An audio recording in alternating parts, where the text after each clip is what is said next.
So I don't know if you all can see this or not, but I've got a buzzard circling right here fairly low. That's not a good sign. There's no smell in the air. Could be nothing, but it's typically not a good sign.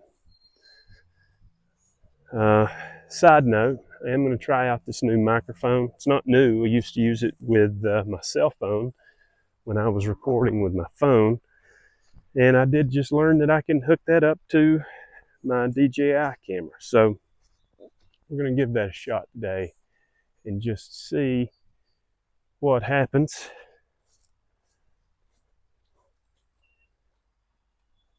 Need to give them some mineral.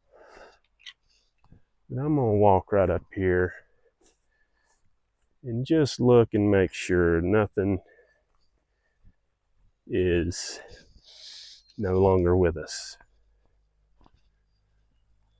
That would not be good. So far, nothing too terrible, except for another cow with pink eye. That is a constant battle in the summertime. So I've got to make note of her and get another dart and get her taken care of. But I'm up here around where that buzzard was circling, and I'm not seeing anything up here. I'm gonna walk on out here towards where the rest of the girls are at and see if I don't see something else. And you know, you could always count them, but some bears are split up right now and some are across the hill. They're kind of in separate areas, not by my choosing. They just kind of go where they want, so they're not all right here together. It did rain quite a bit. It is pretty muddy. So if you have been watching these videos for any amount of time, you'll know that last summer when I did get these finally put in, I'd put a little horny head that I caught down here in the river, put one of those in this tank that's down here, and it did a fantastic job of cleaning the algae out of it and keeping it decently clean. And it was just one. Well, after the hurricane, that tank was completely underwater and it washed my horny head out. And a buddy of mine was up here fishing the other day, and I said, you know what, while you're with me and we're on the side by side, let's run right over here to this tank. I needed to fix the riser pipe that comes up out of this one, and I was noticing how dirty it was getting. And I mentioned to him, I said, next time you're up here fishing and you catch a horny head, just bring it over here and throw it right in this tank. Because you can tell, I mean, it's clean, but there is some junk in it. Got some plants growing down along the bottom, and there is algae all around the sides. But at one point, this tank, the whole thing was just a spider web of algae growing throughout the entire thing. Luckily, it's not done that this summer, but it still could stand a fish to help it get a little clean. I'm going to walk right over here to these cows and check on some of these calves, because I don't know. Yeah, they were all over there with me a second ago.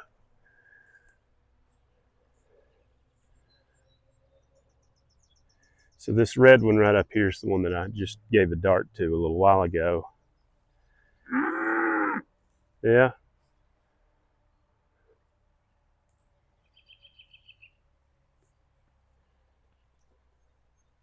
They're all hunting for shade, that's for sure.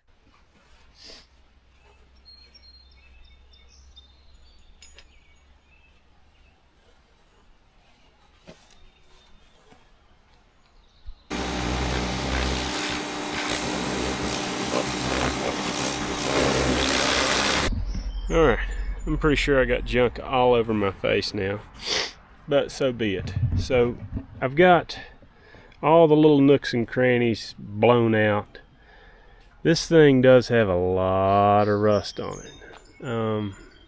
Some of this right in here is starting to separate pretty good, but I think it's savable as long as, you know, it's not been sitting full of water. If I drain this and it's all water, I'm probably going to stop there and might not put any more time and money and effort into it. But you never know until you try, so I'm going to try. One thing that I've noticed that is different between this one and the new one is where the drains are at.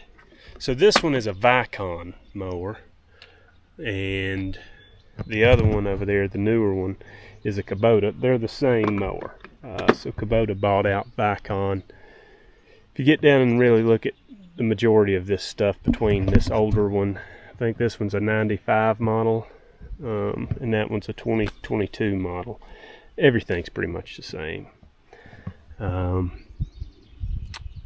Some stuff is a little bit different, but it's a little bit different too because this one's a tiny mower and that one's a little bit bigger. I think this one's about a 6 foot cut, a little less than 6 foot, and that one's 8 foot. So there is some differences there. I'm gonna see if I can break loose these plugs first, the fill plug and the drain plug on each of them, and just go from there, and we'll see what happens. I may not have a wrench big enough to fit that.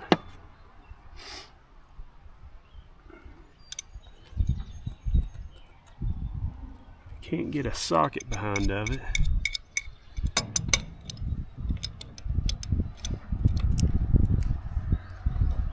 Alright, well that's a good sign.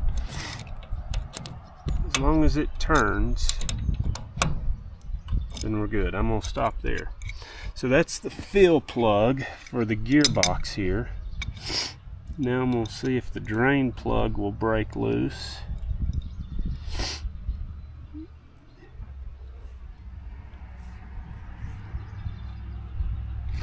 And it does. Okay, so I'm going to tighten that back up.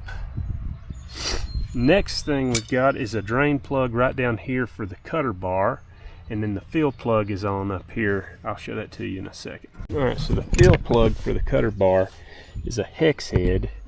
It's right here.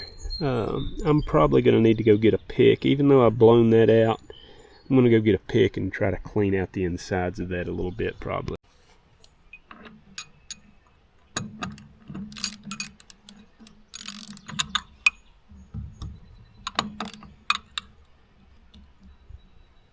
Yeah, it's not acting like it wants to come out of there.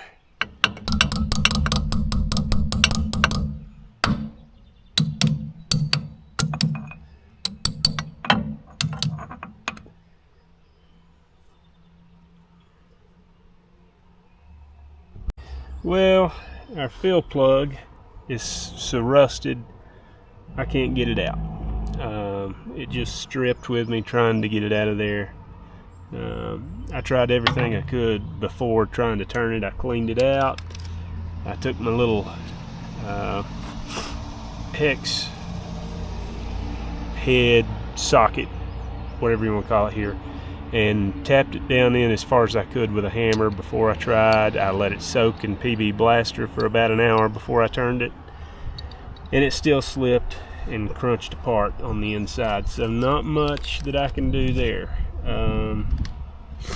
I could drain the fluid out of it down at the bottom, but that's not going to do me any good if I can't put any fluid back in it. So as far as the cutter bar goes, I'm stuck as of now. So now I guess we'll move back down to the gearbox and see what comes out of it. I'm gonna go ahead and pull out the fill plug here, or get it close to off.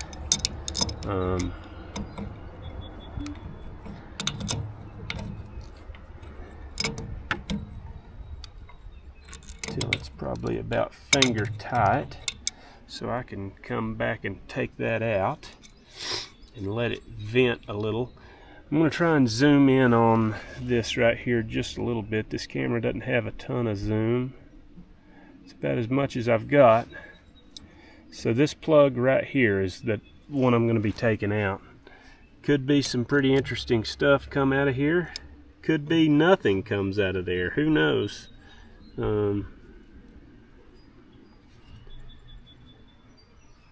But we'll see what happens together here, I suppose.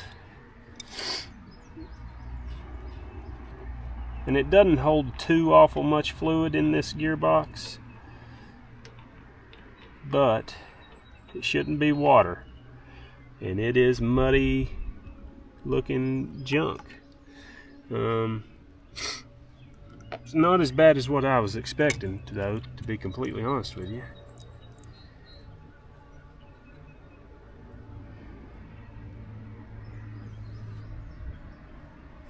Huh. Okay. Well, I can look down in the fill hole here and see that there's not, I can't see anything disgusting in there, but you could definitely tell that that was not the way the fluid's supposed to look.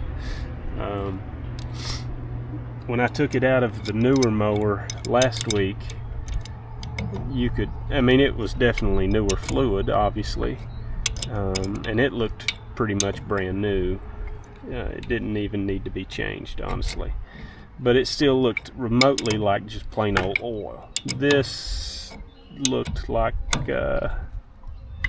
not chocolate milk, but it wasn't clean, that's for sure.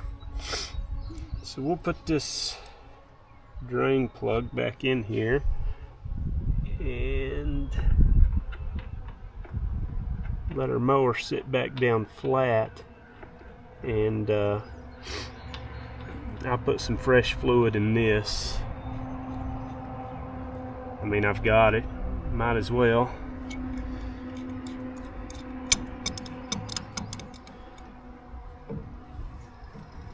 Righty-tighty, dummy.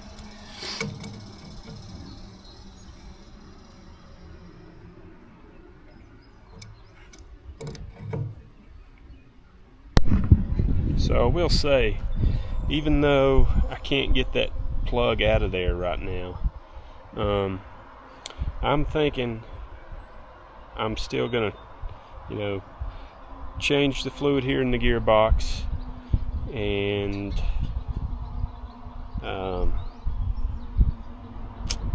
turn it on. And if it runs, because the fluid that came out of there was not so terrible that I can't see if it runs. If it runs, it might be worth, trying to pull that plug out of there. If something odd's happening and it won't run, then I'm probably not going to fool with it. But I'm going to go grab my fluid over here and we'll just see what happens. Alright, so we got my fill plug taken back out. Got a handy dandy little measuring cup here, which is not a little one. It goes to 64 ounces that I usually use this to mix chemical with if I'm going to be spraying some type of herbicide or something. But I've been using it for gear oil this summer. It seems to work pretty handy for that. So I found online how much oil this takes. It says in the gearbox it holds 8.45 ounces. So literally the smallest line on this is 8 ounces. We'll just get it as close as we can. I'd say at this point, does it really matter? I don't know. We'll dump our fluid right in there like so.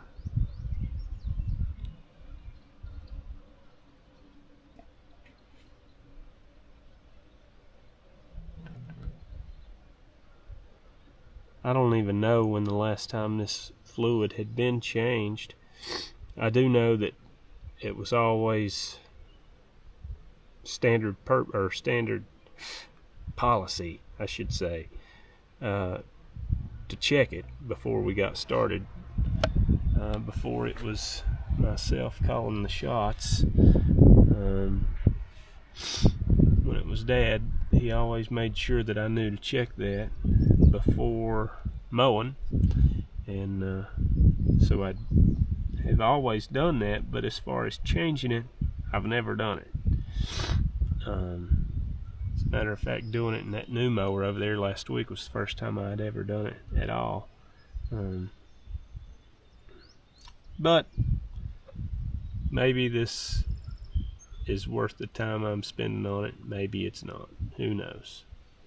We're about to find out in just a couple of seconds. Okay, moment of truth. See what happens here. Maybe nothing. Maybe it just runs like a top. We'll see. Alright, in neutral. We'll very slowly turn on the PTO here. And it doesn't want to turn. Oh, well, that's a bummer.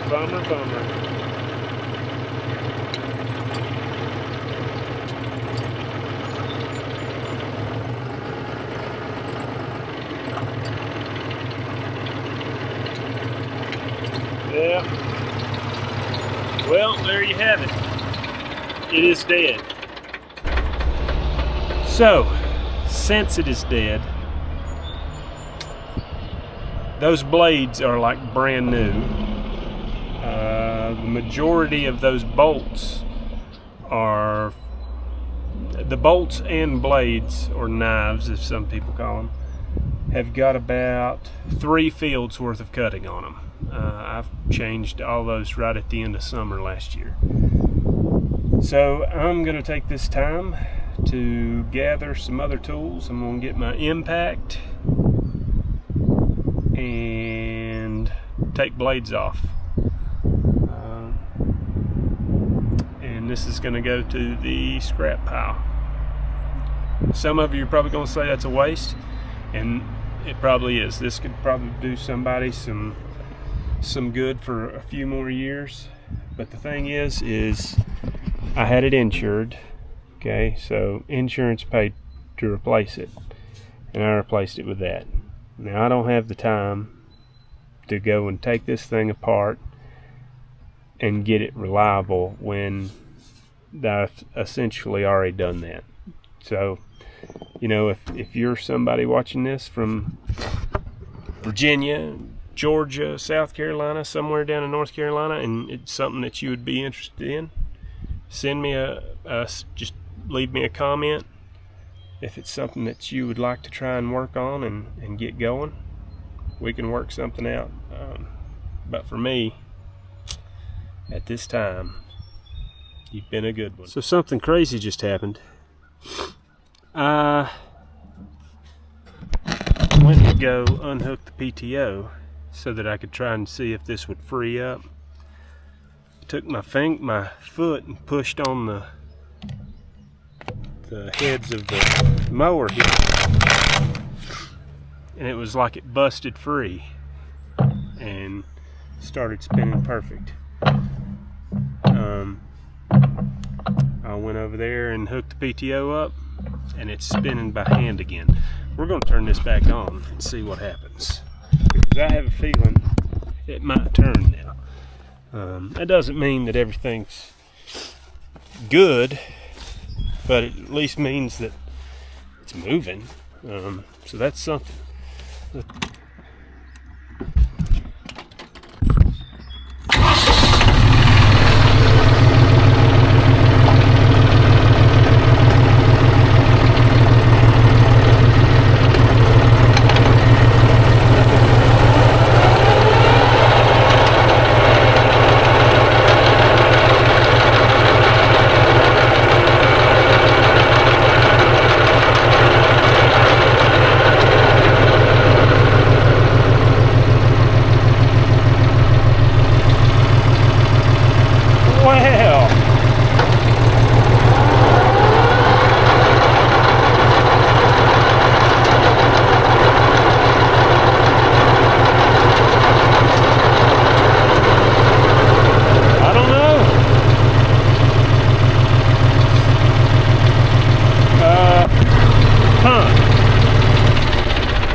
might have to take back everything I just said. This may work. I tell you what it does make me want to do, though, is it makes me want to take an easy out and see if I can't get that drain plug out of there. You can take or fill plug.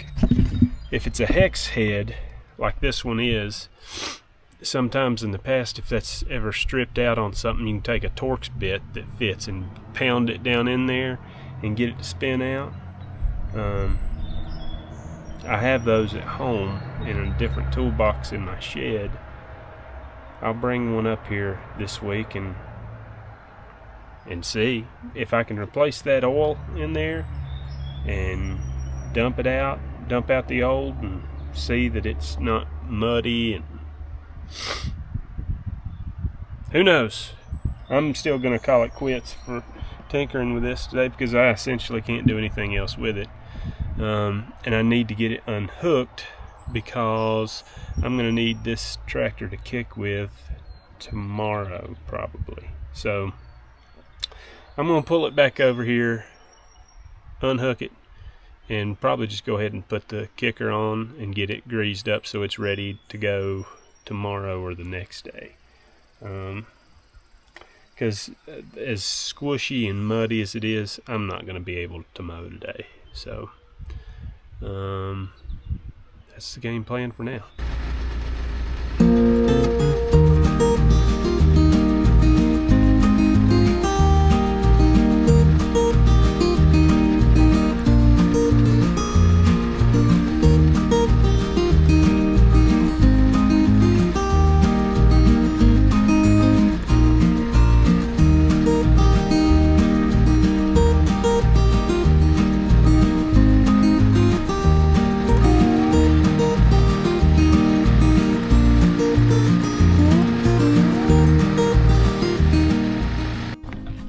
Well, dropped my camera somewhere in the path on the way back to the truck.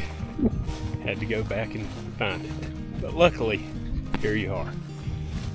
So didn't get near done today what I was hoping for, but I feel good about waiting to mow hay. So tomorrow morning I'll be up here bright and early. We'll get that field on the ground and then go back to town and knock that one out. And I'll bring you along for the ride.